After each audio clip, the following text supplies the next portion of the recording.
Hey everyone, I'm Frank, Hey, I'm Leo. and welcome to a brand new special episode of RECOLLECT.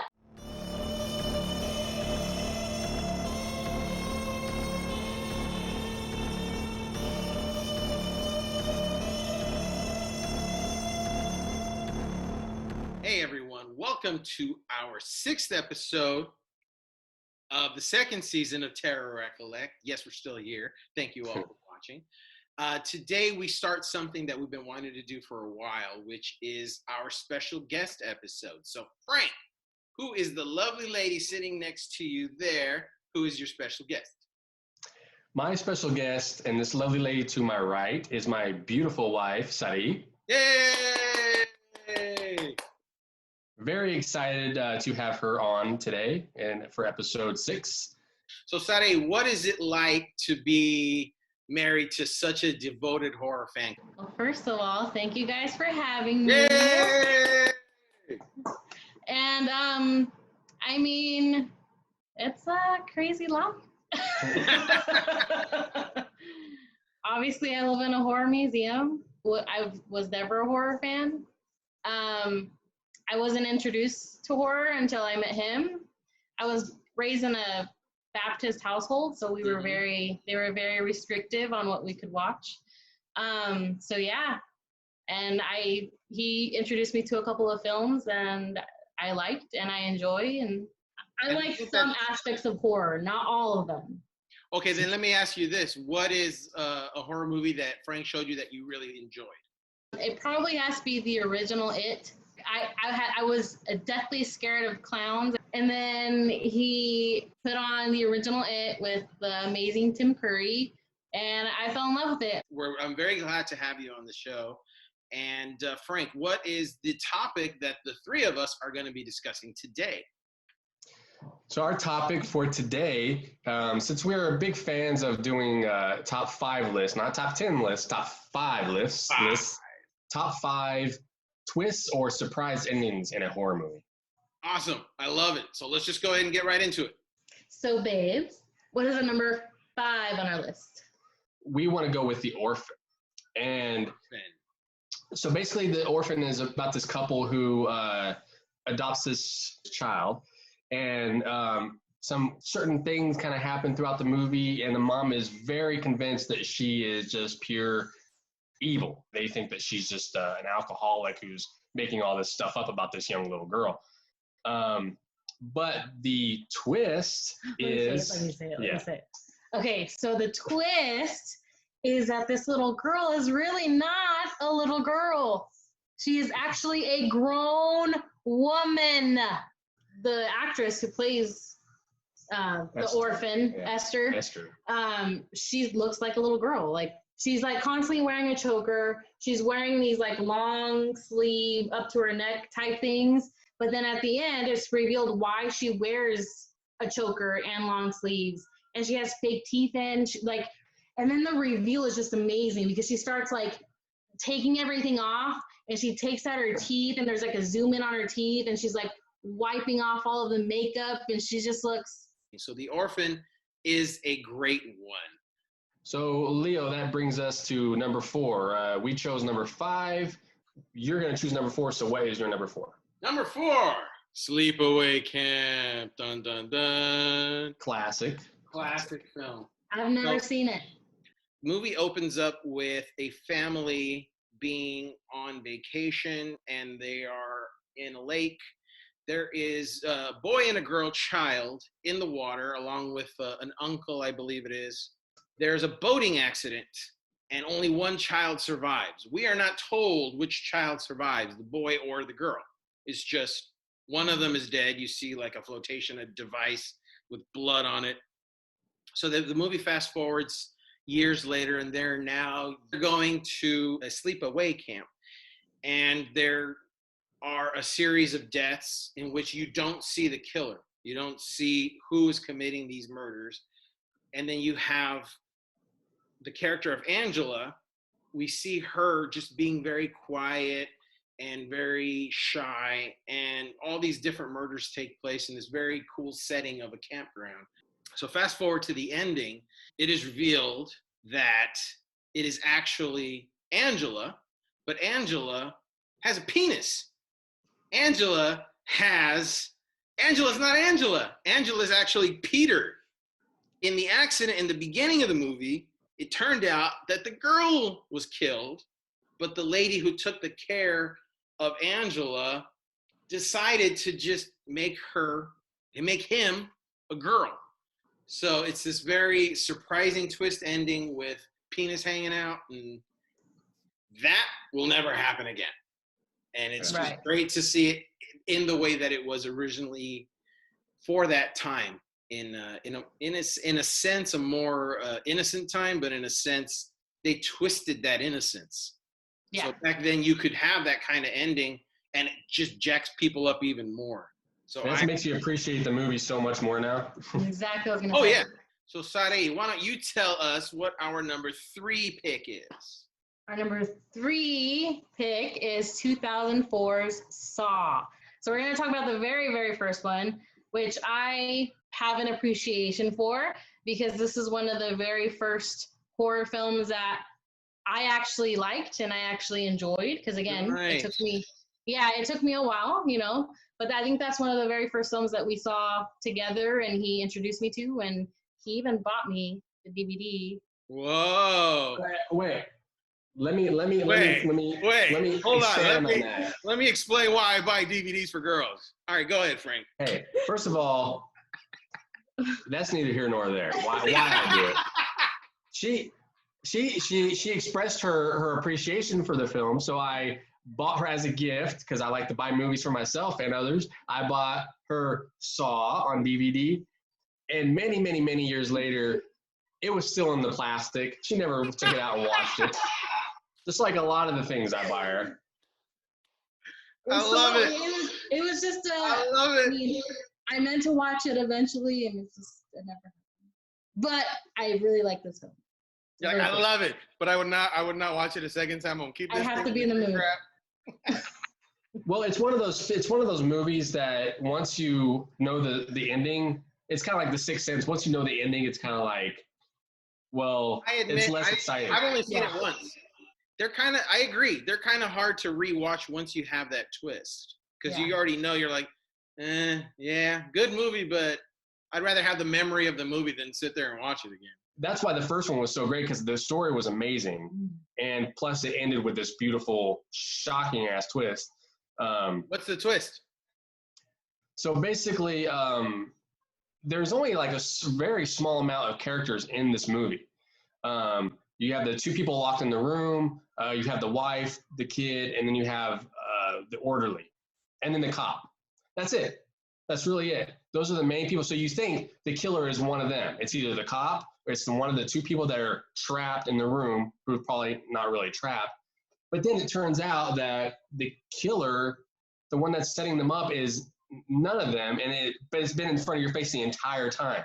And it's the person who you thought was dead in the center of the room that the 2 guys are trapped in the whole time. And it's just the theme song playing at the end when it's revealed, when Adam has the tape recorder, thinking that he killed the person that's responsible. He's listening to the tape recorder, and then in the background, as it builds and builds and builds, you see the guy get up, and you're like, holy shit. Mm-hmm.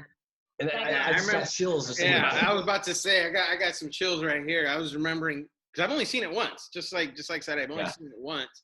And as you're explaining it, I'm like, oh, that's right. There is the mom and the kid, and then there's this, and it's a lot of mood and atmosphere. I think that's why the first one's probably better than the rest in terms of at least story. Because like you said, the rest relied on the gimmicks, the traps. No one's ever seen a movie where a guy's been laying dead on the floor the entire time. And then at the end of the movie, he just goes, oh, yeah, wait, let me stand up here. And you're just like, what? No. Because then you thought everything that you thought was wrong. Yeah. It ends up jacking you up, and you just sit there and go, oh, my gosh. And then you look back and go, hey, that was good.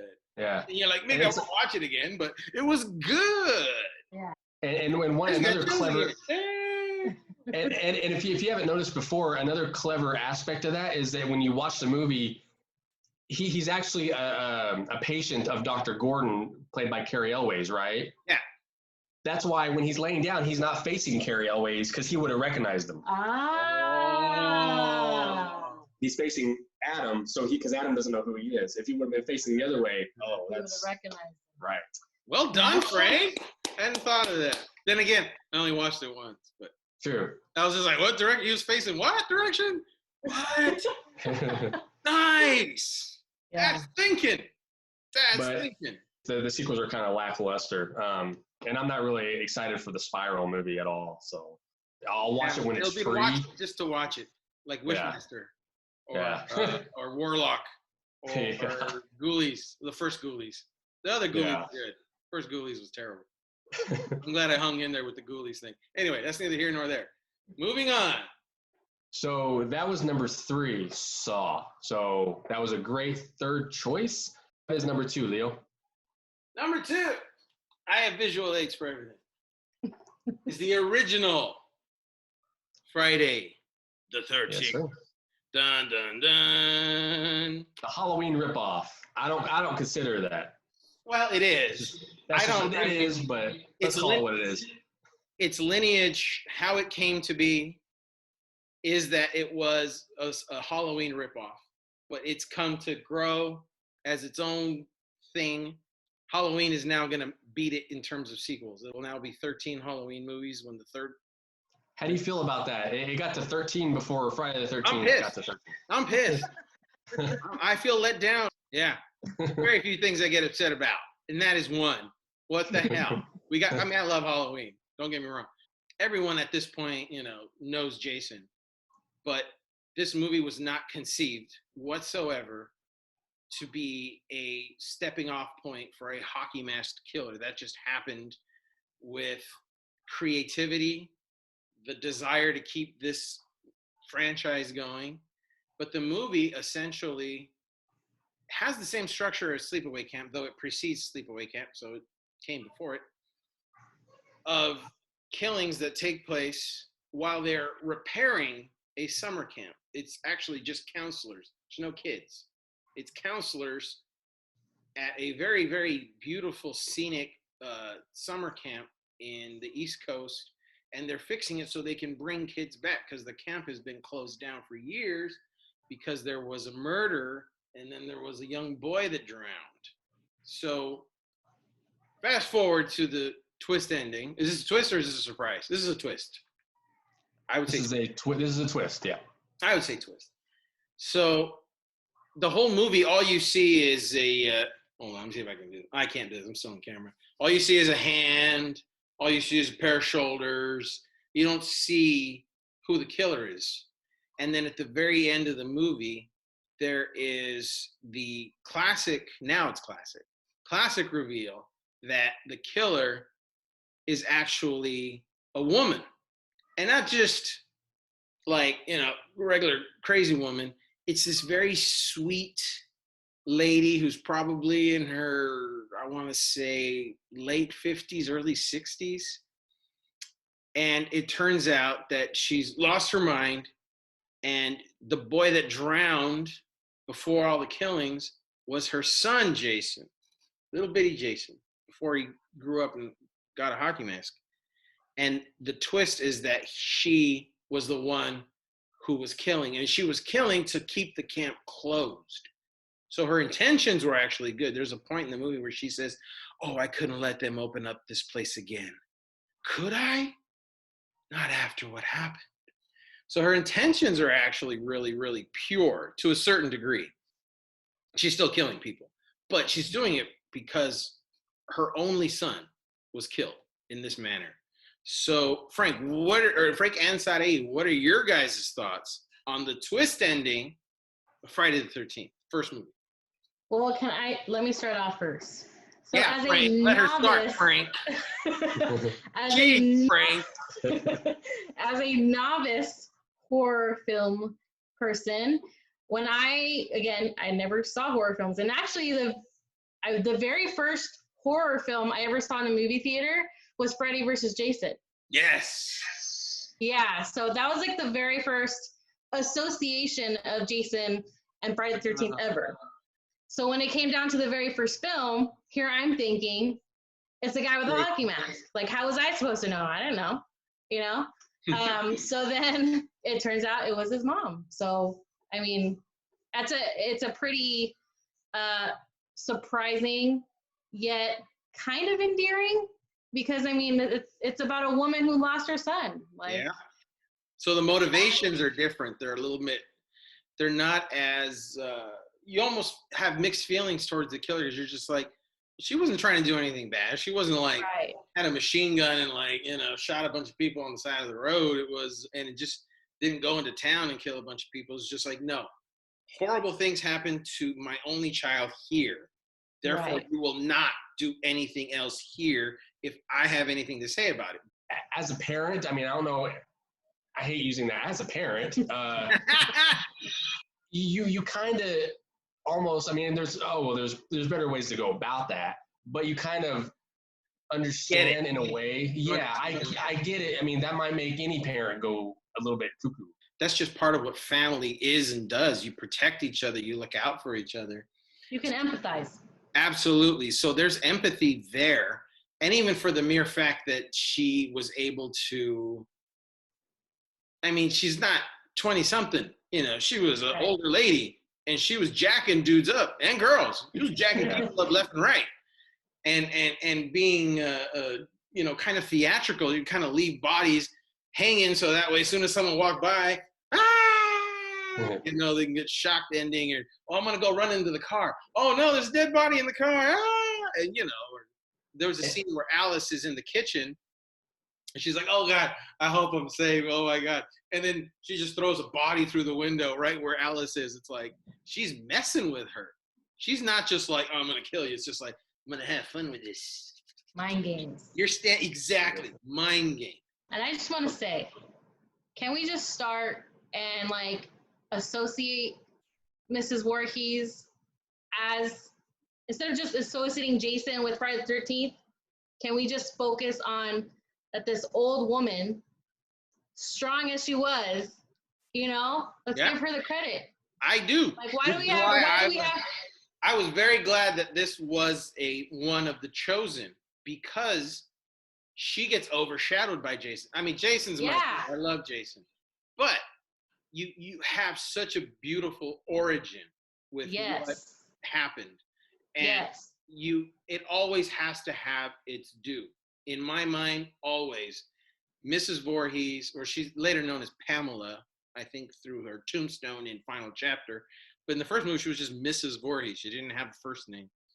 And being able to say that is an iconic part of not just horror history, but film history. Let's give her due. Yeah. Mrs. Voorhees. And then let's just say, I mean, let's going towards the gender stuff, she's a woman. Yes. Like, why can't women also be killers? Oh, and she is. And she's a good proud one. of right there. And she's a good one. Yeah. Oh yeah. She started the I mean, eventually a man took the lead in that series, and because they're stronger. No, because she was dead. She had her head cut off. That's why. Hey, but she had her head cut off by a woman. By another woman, yeah. But the female gender is underrepresented. Yes. They can be killers too. Yeah, not just heroines. Not just heroines. Too. They want just as crazy as us. They want jack some fools up. They can jack some fools up. Yeah. We can. Yes, they can. Yeah. Nice. Women equality. Yeah. Round of applause for equality here. I like it. Hey, but any last thoughts on Friday the 13th? Well, I just want to say Friday the 13th does have a second twist, does it not? Oh, the second. This is the movie that has a twist ending and a surprise ending. So the twist to me is the Mrs. Voorhees. Right. You knew it was going to be a killer. It twisted it as to who it was. Yeah. And the surprise, obviously, was Jason popping up out of the lake. So, moving on. What is our number one pick? Sally, why don't you take it? Our number one pick is the 1960 film Psycho. It was a horror movie that was way, way, way ahead of its time. And I personally love it. So there is a very famous twist ending that occurs in this movie in the basement of the Bates house. Now, Sade, why don't you walk us through what ends up happening in our twist ending? Okay, so we see Janet Leigh's sister's character, who was Lila. Mm-hmm. She sees this woman sitting in a chair with a bun, and she asks Mrs. Bates. And so she slowly creeps up to her, and the chair turns, and all of a sudden you see a corpse. It was a dead, rotting, decaying corpse, and she shrieks, and all of a sudden you hear the famous, psycho music. Yeah, and then you see Norman Bates coming in a dress with a wig on, his mom's wig on. And there's a light bulb that's like swaying, changing the light, which was homaged in Halloween when Jamie Lee Curtis is in the closet. There's a swinging light in there. I just got chills. Yeah, and it adds to the effect of what's going on, what's happening, and all of a sudden you see Norman in the dress and he's trying to kill her, and then here comes, what was that, the cop or the detective? No, it was the boyfriend. Janet Leigh's boyfriend. Yeah, the boyfriend comes in, grabs him, and he grabs him, and she's just like and then he's slowly peeling as he's holding Norman back. The dress is breaking open, and the wig is coming off, so it really is a reveal. Right. The I'm getting chills again. The dress is ripping open and the wig is coming off because he's like moving around. So you really are getting the peel back and full reveal that it is Norman. Even though I don't really like black and white movies, you can't not appreciate as a horror fan the original Psycho, which gave us the slasher genre. And then beyond that, you get this explanation as to his state of mind, and no movie does that. I got chills again. And then at the end, you can see Norman's thought process as his mother. Oh yeah. Because he's sitting in the cell, thinking in his mother's voice, and she's like, "Well, I'm not even going to swat this spot." I think it's a good opportunity to wrap up our very first special guest episode. Take it away, Sade. Thank you, everybody, for watching, and we'll see you on the next one. Woohoo! Bye, guys. Don't do it. Did you stab yourself? Don't grab me by the neck then. Okay, well, it's hard. Just get him in the jugular. Just get him right here, and we'll be good. Because if we don't have blood, people won't think it's real. Right, yeah, exactly. See what I got to deal with on a daily basis?